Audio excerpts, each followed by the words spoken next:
नमस्कार मैत्रिणींनो, शोभा kitchen recipe या आपल्या चॅनलमध्ये आपल्या सर्व खवयांचं स्वागत आहे। आज आपण पटकन होणारा एक उपवासाचा पदार्थ बनवणार आहोत, तो म्हणजे साबुदाणा थालीपीठ। चला तर मग सुरू करू। एका ताटामध्ये ही एक मोठी वाटी उकडून किसलेला बटाट्याचा किस आहे घ्यायचा आहे। आता याच्यामध्ये एक वाटी 3 तास भिजवलेला साबुदाणा याच्यामध्ये टाकून घ्यायचा आहे। आता याच्यामध्ये 5-7 हिरव्या मिरच्या, थोडंसं आलं वाटून घेतलेलं आहे याच्यामध्ये टाकून घेऊ। तुम्ही तुमच्या आवडीनुसार मिरच्याचं प्रमाण कमी जास्त करू शकता। आता याच्यामध्ये टाकायचं आहे 1 वाटी भाजलेल्या शेंगदाण्याचं कूट।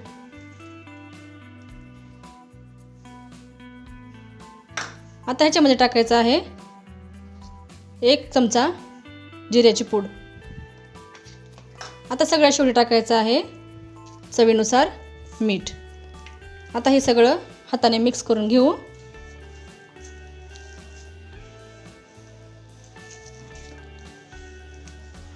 आता आपल्याला हे हातानेच व्यवस्थित मिक्स करून घ्यायचं आहे।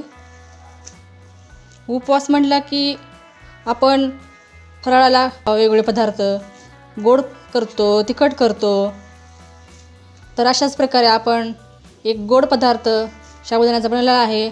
आज आपण तिखट बनवणार आहोत। हे चांगलं व्यवस्थित मिक्स करून घ्यायचं आहे।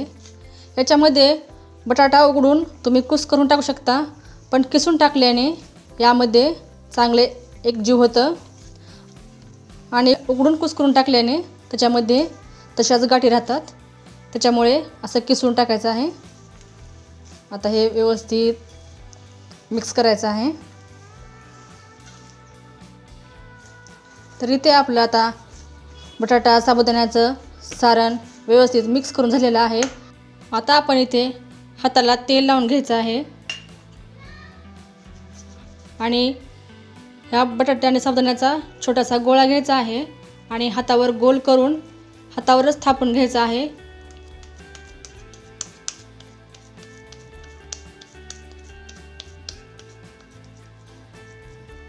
हे बघा, एवढं आपल्याला थापून घ्यायचं आहे।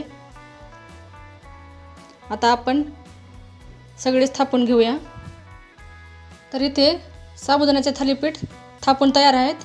आता आपण गॅस चालू करून घेऊ आणि त्यावर कढई ठेवायची आहे। कढई थोडेसे गरम होऊ देऊ। आता कढई गरम झालेली आहे। कढईमध्ये 7-8 चमचे तेल टाकून घ्यायचं आहे। तेल थोडंसं गरम होऊ देऊ। तेल गरम झालेलं आहे आणि गॅस मध्यम ठेवायचा आहे। आता हे थालीपीठ आपण यामध्ये थोड्याशा तेलावर परतून घ्यायचे आहेत।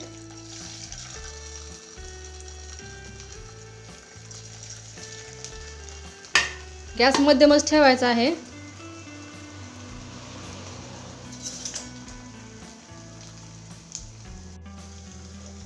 तर आता याला पलटवून घ्यायचं आहे।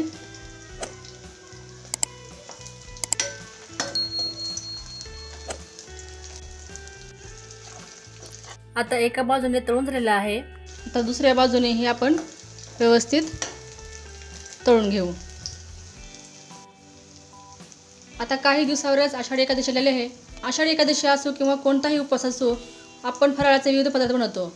तर आज आपण साबुदाण्याचे थालीपीठ बनवत आहोत। याआधी आपण उपवासाचे फराळाचे 2 पदार्थ आपल्या चॅनलवरती अपलोड केलेले आहेत। तो तुम्ही वरती आय बटनवर क्लिक करून पाहू शकता आणि याची लिंक डिस्क्रिप्शन बॉक्समध्ये दिलेली आहे, तिथेही तुम्ही तो पाहू शकता। आता ही थालीपीठ आपण पलटवून घेऊ।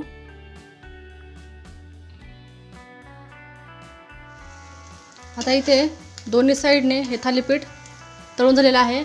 आता आपण गॅस मध्यम करून हे ताटामध्ये काढून घेऊ। हे बघा, मस्त वास येत आहे आणि दिसायला पण एकदम छान दिसत आहेत। आता हे सर्व ताटामध्ये काढून घेऊ। आता आपण अशाच प्रकारे दुसरे पण बनवून घेऊ। तर इथे बघा आपले साबुदाणा बटाटा थालीपीठ बनवून तयार आहे। ते तुम्ही चटणीसोबत, दह्यासोबत किंवा नुसतेही खाल्ले तरी एकदम छान लागतात। तर तुम्ही अशा प्रकारे थालीपीठ नक्की बनवून बघा आणि व्हिडिओ कसा वाटला ते कमेंटमध्ये सांगा। व्हिडिओ आवडल्यास व्हिडिओला लाईक करा, शेअर करा आणि चॅनलला सबस्क्राईब जरूर करा। धन्यवाद।